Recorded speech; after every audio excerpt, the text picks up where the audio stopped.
The execution that shook the galaxy. No one on Earth expected the broadcast to begin with drums.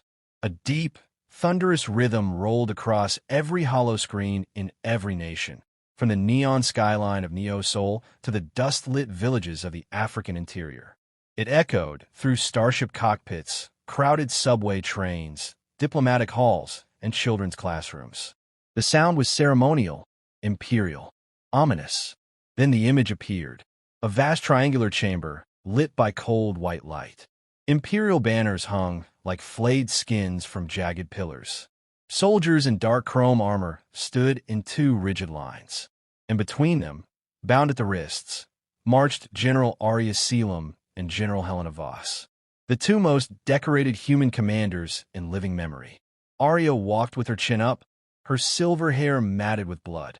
Helena's uniform was torn across the chest, where someone had ripped away her insignia. Their faces, defiant, unbowed, were all anyone saw before the Galactic Empire's insignia blazed across the screen with a blast of digital static. The broadcast announcer's voice droned with icy triumph.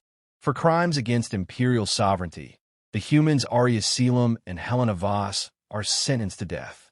The galaxy watched. Earth watched. In the United Nations war room, silence fell like death. Rows of officers, analysts, and diplomats stared, frozen, unable to believe what they were seeing. President Leora Hale stood rigid, her fists clenched until the knuckles whitened. Her heartbeat thundered in her ears. They wouldn't, whispered an aide. But they would. The Empire wanted everyone to witness this. Two soldiers pushed the generals to their knees. Both women lifted their heads defiantly. No fear, no hesitation. Arya spoke first, her voice clear despite the restraints. Earth will not break. Helena followed, her tone sharp as a blade. You can kill us, but not our resolve. The executioners raised their plasma blades. Across Earth, billions held their breath. Across the galaxy, billions more leaned forward. And then, two blinding strokes of light. Two bodies collapsed. The Empire's emblem filled the screen again, and the drums stopped. For 10 full seconds, there was no sound anywhere on Earth except sobbing. The dam broke. Across the planet, people screamed. Some in grief, some in fury, some in disbelief. Millions poured into streets. Others fell to their knees. Soldiers smashed their fists into walls. Entire families hugged one another, shaking with rage. In the war room, President Hale finally inhaled a slow, jagged breath. "Turn it off," she said, voice trembling with controlled wrath. Every screen, every feed, but the damage had been done. The Empire had not just executed two officers. They had executed the symbols of Earth's unity. They had lit the fuse. Admiral Elias Rook slammed his hand on the hollow table. This was premeditated, coordinated. They wanted to humiliate us publicly. They're daring us to retaliate. Sarah Winter, apprentice to General Arya, stared at the floor, jaw clenched so tightly she tasted blood. They didn't just kill them, she whispered. They used them as trophies. President Hale looked around at her military council. Activate Iron Ember. Several generals stiffened. Madam President, that operation was theoretical, one cautioned. A last resort. It was designed by Arya and Helena themselves, Hale replied. They knew this day might come. They were preparing us. The room went still. A technician brought up the encoded files left by the generals. The moment President Hale opened them, the faces of the executed commanders appeared, recorded months earlier. Arya spoke first, her expression calm, eyes burning with certainty. If you're watching this, Earth is in danger. The Empire's hatred for human independence grows daily. They will strike when they think we are weak. Helena leaned in. You must understand, they want to force humanity into war so they can justify wiping us out. If they kill us, it is to provoke fear. Do not give them fear. Give them unity. Sarah pressed a shaking hand to her mouth. Arya's final words were barely above a whisper. When they take our lives, take their future. The message ended. No one in the war room remained seated. No one remained calm. President Hale placed both hands on the table, her voice steady as steel. Begin full planetary mobilization. Recall all fleets. Seal the borders. Double production at every orbital shipyard. Prep the defense grid. Her eyes hardened and sent a message to every human colony. Earth is at war. All across the solar system, Earth roared to life. In orbit, colossal shipyards ignited with white-hot welders as workers rushed to arm newly launched dreadnoughts. On Mars, infantry regiments assembled with grim purpose. On Titan, missile platforms rose from beneath frozen seas. On Luna, the Terran flagship Resolute Dawn powered up reactors not activated in decades. At the same time, millions of civilians volunteered for service. Earth had not seen such unity in generations. Grief had fused into purpose. Anger had sharpened into resolve. The Empire had expected submission. They had created something else entirely. At the Cape of Nations spaceport, Sarah Winter stood alone for a moment, looking up at the departing fleet, streaks of blue flame cutting upward into the dark. Her voice was quiet, but the words were unbreakable. For Arya, for Helena, we're coming. The armies of a vengeful Earth. War spread across the Sol system like wildfire. Earth had mobilized in days, something no other species in the galaxy had ever achieved. Where most civilizations required seasons or cycles to prepare armies, humanity required only grief, fury, and purpose. Within a week, the Terran Expeditionary Coalition, commonly known simply as the Fleet, had assembled at the edge of the Kuiper Belt. Thousands of vessels formed a steel horizon against the stars. Carriers, destroyers, missile frigates, stealth corvettes, troop barges, and black armored gunships that shimmered with adaptive plating. At the heart of that armada stood the flagship TS Resolute Dawn, its hull veined with glowing reactor lines like molten veins under metal skin. On its command deck, Admiral Elias Rook reviewed endless streams of tactical data floating in blue holographic sheets. Earth's retaliation had to be decisive. It had to be devastating. The Empire needed to learn, immediately and painfully, that the execution of Arya and Helena had consequences that would echo across star systems. Fleet status. Rook asked calmly. 87% combat ready, replied Fleet Chief Kaido Ren. Final squadrons from Titan arriving in 4 hours. Rook nodded. Prepare the jump to Vermilion Gate. A few officers glanced at each other nervously. Vermilion Gate was no ordinary relay station. It was the Empire's primary FTL communication hub for 5 sectors. Striking it meant severing the Empire's command capabilities. But it also meant openly declaring war before the Empire could spin a narrative, which was precisely the goal. Rook's voice turned cold. They chose execution as a message. We'll send one back. While the fleet prepared for its strike, Commander Sarah Winter stood on the flight deck, fastening her armor with shaking hands. She had not slept since the execution. Grief carved shadows under her eyes, but her movements were precise, deliberate, like she was channeling every emotion into a single edge. Her squad of elite pilots waited behind her, silent and respectful. They knew that Arya had been her mentor, her guide, the woman who had shaped her into the officer she was now. Sarah inhaled sharply as the last plate locked at her throat. Ready, she said. Lieutenant Mara Klein stepped closer. Commander, if you need more time. Sarah cut her off gently but firmly. Time is the one thing we don't get anymore. An alarm chimed across the deck. The fleet was ready. The first counterstrike begins. The Resolute Dawn's engines burned blue as it led thousands of ships into FTL. Space twisted into streams of silver light, then shattered open as they emerged on the edge of the Vermilion system. The comms relay station glowed like a crimson lattice around a dying star. Dozens of Imperial defense platforms rose in alarm, their shields flaring to life. Admiral Rook didn't hesitate. All vessels, launch Wraith drones, and initiate Cinderfall barrage. The order rippled through the fleet. Human ships opened their bays, releasing swarms of Wraith drones, small, stealth-coated, AI-controlled saboteurs coded by the executed generals themselves. They vanished from sensors instantly, slipping through defense grids like ghosts.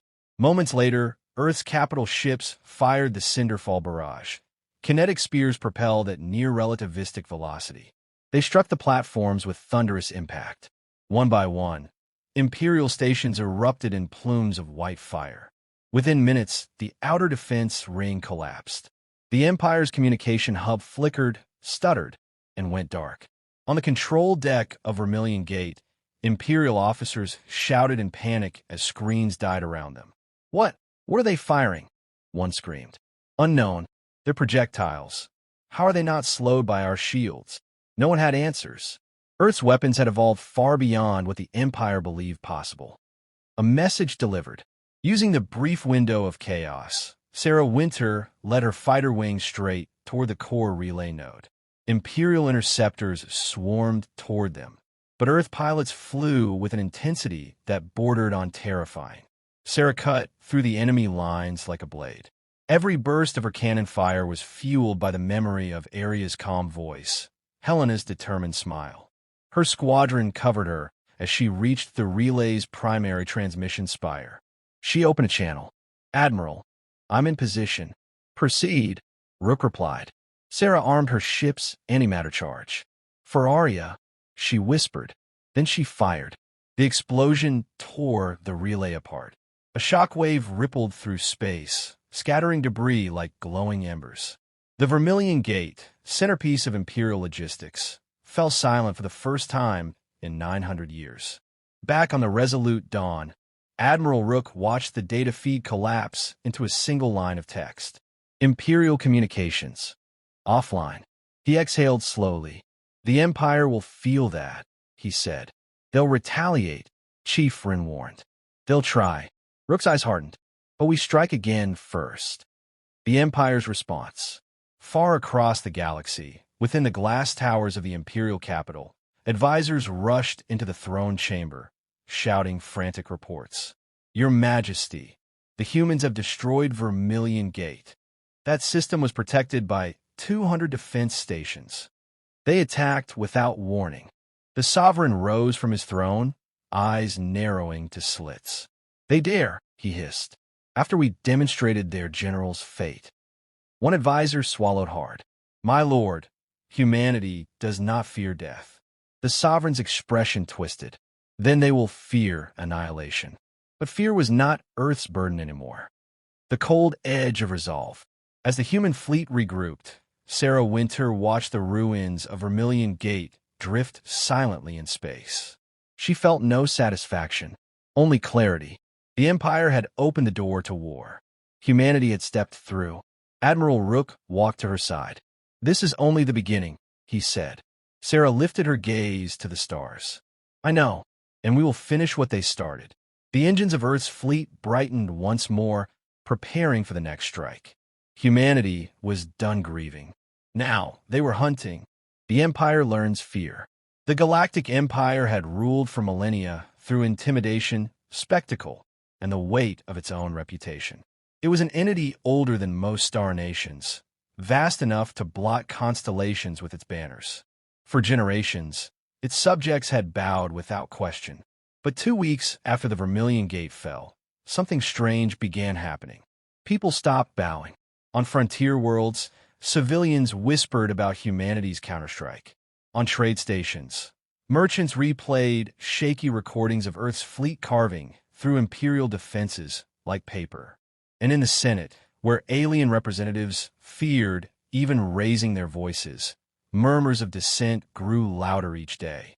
The execution that was supposed to break humans instead broke the Empire's illusion of invincibility. The first cracks. In the Imperial capital, Marshal Velker paced before the throne, his armored boots echoing through the silent hall. My sovereign, he said, neutral species are beginning to question our leadership. Some governors refuse to send their tithes. A few frontier systems have ceased communication altogether. The sovereign did not look up. His fingers drummed against the armrest. Fear keeps them obedient, Velker added. But Earth's victories are fear. The sovereign roared, rising to his feet. Then remind them what fear means. Burn the systems that refuse obedience. Velker stiffened. My lord, such measures will appear desperate. Then let desperation be the tool. The sovereign snapped. The humans believe themselves capable of war. We will show them extinction. Yet even as he spoke, hollow screens across the throne hall flickered with fresh reports. More systems rebelling. More governors requesting negotiations with Earth. More citizens questioning why 2 unarmed human generals were executed publicly. Cracks, widening every day. The Valkyries descend. Thousands of light years away, Earth was carving its path deeper into enemy territory. Aboard the carrier Vigil's Flame, Commander Sarah Winter watched as her strike squad suited up. They were not ordinary soldiers. They were the Valkyries, an elite special operations force created in honor of Generals Arya and Helena. Their armor was midnight black with twin white stripes, symbolic of the generals they honored. Every member had sworn an oath. If the Empire wants our leaders dead, we will give them nightmares of us instead. Sarah walked down the row of warriors, checking weapons and locks. Today, she said, our target is Solara Prime, the Empire's largest warship foundry. If we take it, their dreadnought production collapses. The Valkyries grinned, cold, eager grins. They live for missions like this. Minutes later, dozens of drop pods launched from the carrier, streaking down towards Solara's polluted atmosphere like falling stars. The Empire spotted them only seconds before impact. Alarms shrieked across the foundry. Unknown craft entering the perimeter. Shields collapsing. Security breach Sector 7. But by then, it was already too late. The pods crashed into the surface with explosive force. From each crater, Valkyries rose, silent phantoms wielding plasma cutters and gravity hammers. They moved as Arya had trained them. Fluid, unstoppable, emotion sharpened into discipline. Sarah led from the front, cutting down a security squad with surgical precision. For Arya, one Valkyrie shouted. For Helena, another echoed. The foundry shook with explosions as sabotage charges ripped through ship assembly lines. Within an hour, Solara Prime burned. Within 2, it fell. By dawn, Earth controlled the entire planet. The Empire begins to fear. News of Solara's fall spread like wildfire. Imperial officers stammered in disbelief. Solara? The fortress world? Impossible. It produced 1/10 of our warships gone. Citizens whispered that humans were not simply winning battles. They were reshaping the war. In the capital, the sovereign slammed his fist into a pillar so hard the marble cracked. How, he seethed, can a primitive species, barely 1,000 years beyond their cradle, do this? Marshal Velker swallowed. With respect, my sovereign, humans are not primitive. They're psychological resilience. Resilience? The sovereign howled. They watched their generals die. They should be broken. Velker shook his head. They are humans, my lord. They do not shatter. They sharpen. The sovereign turned away, trembling with rage. But he could not escape the truth. For the first time in his reign, he felt fear. Athena's discovery. Aboard the Resolute Dawn, Admiral Rook reviewed new intelligence as Athena. The strategic AI Arya and Helena had built in secret, processed vast data streams captured from Solara. Suddenly, Athena's holographic avatar flickered. Admiral, I have found something. Rook leaned closer. Report. A massive encrypted file projected in the air, stamped with the Imperial crest. Months before the execution, Athena said, the Empire drafted an extermination directive for the human species. The room went silent. Athena continued. The executions were not punishment. They were provocation. Rook clenched his jaw. They wanted us angry. Yes, Athena replied. The Empire planned to use human retaliation as justification to launch a genocide campaign. Sarah Winter entered the room just in time to hear the last words. Her face went pale, then cold. So Arya and Helena knew, she whispered. They knew the Empire was planning to wipe us out. Rook nodded, voice low. They didn't die by accident. They died so we'd have no choice but to fight. Sarah's fists trembled, but her eyes steeled into something unbreakable. Then Rook spoke the words that no human officer ever expected to hear. Athena has calculated the final step of Operation Iron Ember, the assault on the Imperial throne world. Sarah inhaled sharply. Carthian, she murmured. We're going straight for the heart. Rook turned to the crew. Prepare the fleet. The Empire set this war in motion. Now we finish it. The flame of humanity. That night, while the fleet repositioned, Sarah stood alone in the observation bay. Stars drifted in silence outside the window. She touched the badge Arya once pinned to her uniform. Your plan is working, she whispered. We're closer than ever. The Empire wanted to provoke humanity. Instead, they awakened something far worse. Human unity, human fury, human resolve. The flames of war were now fully lit, and humanity burned brighter than any empire in the galaxy. The reckoning of Earth. The Armada emerged from fold space like a wall of awakened iron. Sleek war carriers, kinetic lance destroyers, rail artillery platforms, and entire flotillas of autonomous strike drones. The formation stretched across the void so far that Imperial long-range sensors initially believed the readings were a system-wide malfunction. But then the signatures stabilized, and the truth became undeniable. Earth had arrived, not as a supplicant, not as a vassal, but as an executioner. Admiral Lyra Cortez stood at the center of the Resolute Dawn's command deck, framed by the panoramic projection of the Imperial home system. Beside her floated two holograms, Generals Mara and Selene, reconstructed from combed archives, preserved as a promise and a reminder. Their faces were steady, unbowed, eternal. Lyra inhaled once and spoke clearly. Begin Phase Omega. Humanity's judgment commences. The war AI chorus obeyed in perfect synchronization. The frontline drone wings darted ahead, breaking into fractal formations that mirrored Earth's most advanced combat mathematics. Behind them, the main fleet moved with cold, deliberate purpose. There was no haste, no panic, only certainty. On the Imperial capital world, alarms howled across continents as defense grids awoke from centuries of complacency. Planetary cannons swiveled toward the void, space stations dumped power into shields, and legions scrambled into atmospheric launch lanes. But the Empire's response, while massive, carried the tremor of disbelief. For generations, the Empire had believed humans to be lesser, temperamental, emotion-driven, soft. But today, they witnessed something they had never prepared for. Humanity united. Humanity calculating. Humanity enraged. Aboard the Resolute Dawn, Admiral Lyra watched the Imperial fleet expand into a defensive sphere. She respected the maneuver. It was textbook and, under normal circumstances, effective. But humanity was not here for a normal engagement. Deploy the memory lances, Lyra ordered. A dozen arc ships opened their silos. Lance torpedoes burst forth, each containing an embedded data archive. Mara's final speech, Selene's intercepted command logs, the footage of their execution, and Earth's declaration of retaliation. When the lances struck the Imperial shield perimeter, they didn't explode. Instead, they broadcast.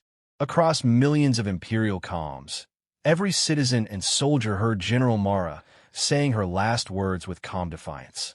Earth bends for no tyrant. Then General Selene's voice. If we fall, humanity rises twice as strong. The psychological shock was immediate. The Empire had intended to bury the executions, hiding their brutality to avoid backlash. Now the truth was everywhere. Their truth replaced by human truth. Panic tremors rippled through Imperial ranks. That was Phase Omega's first purpose. The second began now. Target their command relays, Lyra said. Cripple, don't destroy. Strike drones zipped forward in layered formations. Within minutes, precise kinetic pulses shredded the primary fleet's communication lattice. Imperial ships were left isolated, scattered islands in a storming sea. On the capital throne station, the Emperor himself shouted orders to regroup. His voice strained through the system-wide broadcast. Stand your ground. They cannot conquer the Empire. Admiral Lyra allowed a thin, cold smile. We're not here to conquer, she muttered. We're here to end your dominion. The main assault began.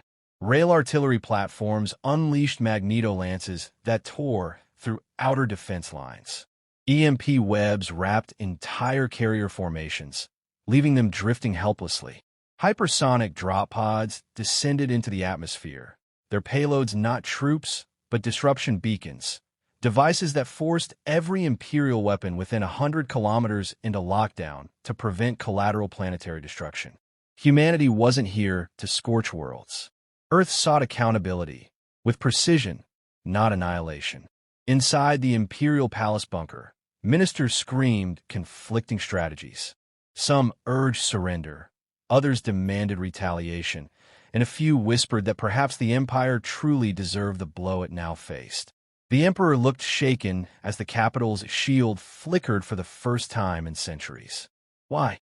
Why are humans this relentless?" he whispered. His highest general answered softly. "Because we executed their heroes, and we underestimated what their loss would awaken." Back in orbit, the human vanguard broke through the innermost defense shell. The Imperial flagship desperately attempted to reposition its defense wings, but Lyra marked it personally. "Disable their engines. Surround them. Bring their command crew to heel." Within minutes, tactical drones latched onto the flagship's hull, severing propulsion lines and jamming escape corridors. The great vessel trembled, no longer a symbol of dominance, just a wounded relic. The Emperor appeared on the central hollow frequency. His face held fear disguised poorly as arrogance. "Human Admiral, what is it you demand?"